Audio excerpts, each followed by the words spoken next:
so this is something that maybe still left over from phase one. But now we've gotten into phase three, and that would be from like the late 1980s to the present day. And this has been coined by many people as being the post-industrial economy. Now, a lot of people don't realize how economics and such things as reproduction are interwoven with each other. Well, Reich and Freud would, but most people don't consider that. The thing is that what we've seen since the late 1980s is many of those jobs that were mostly held by men, even if they didn't really require a lot of education, industrial jobs, putting cars together and stuff, they still made a lot of money doing it, and you could still support a family, buy a house, and get by pretty good. But many of these jobs have now been replaced. They've been outsourced to China, Vietnam, Indonesia, Mexico, and other places where you could have people do the same job but for far less money. And so, as we note in the last recession that started in 2008, most of the jobs that have been lost have been men. It's been males that have wound up unemployed. Whereas many of the jobs that women tend to dominate in, medical and service and education, those jobs are still around. So we're seeing kind of an interesting thing that's coming along. And recently there was an article in The Atlantic in which a woman wrote about this, and she was talking about the fact that women are now being faced, due to this, with a choice in marriage if they want to get married, and that's between players and deadbeats. And what I think is meant by players and deadbeats is that the deadbeats are guys that either have no job prospects or don't have a job or make very, very little money, or you have the players who make lots of money and have good positions still. And to a certain degree, these people, these players, realize that, hey, if I'm out there and I can get dates and so forth, why should I settle down?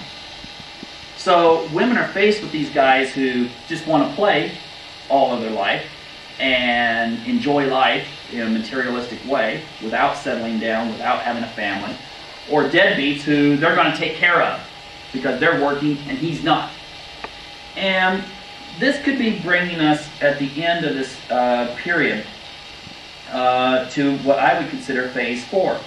Because as we divorced sex from reproduction, these new economic realities and also cultural norms that still came in from the sexual revolution, these things are all going to intersect. And I think what we may see is, just as we divorced sex from reproduction, the economy may divorce monogamy from marriage. And this means that in the future we're going to see people living much different, much more varied lifestyles than we do today. Maybe group marriage, polyandry, polygamy. We're certainly going to see more same-sex couples, especially since biotechnology allows a woman to be able to have a child with or without a man.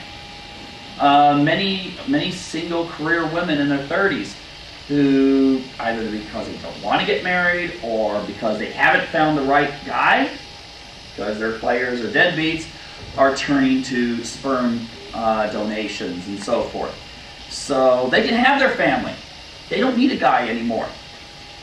And if we look at this whole idea of economics, just as the 1940s and 50s kind of got rid of the extended family, where you might live in a house with grandma, grandpa, the parents, the kids, and everyone lived several generations, and then it got replaced with a nuclear family, which was mom, dad, and a couple kids, you may see a situation in the future where economically it's more viable to have more than 2 people. You may have 3 or 4 or 5 people in the marriage, in any combination you may choose, depending on your sexual preferences and religion and so forth.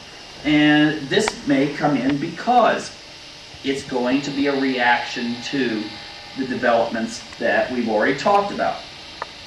Now, the thing is that as the present is tied to the past, the future will be tied to the evolution of economics.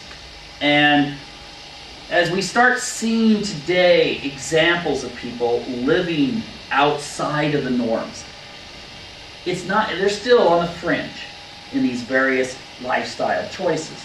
But those fringes will start becoming more attractive, and more people will start experimenting with those, just as you saw sexual experimentation take place in the 60s.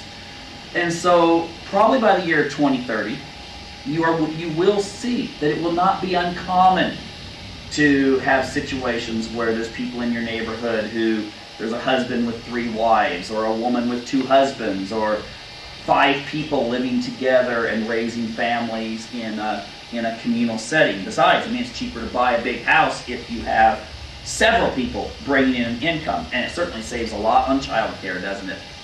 So the thing is that the future will be much different, and as different as today is from someone who might have been 20 years old in 1960, the future in 2030 or 2040 is going to look much different than what the people today who are 20 are used to.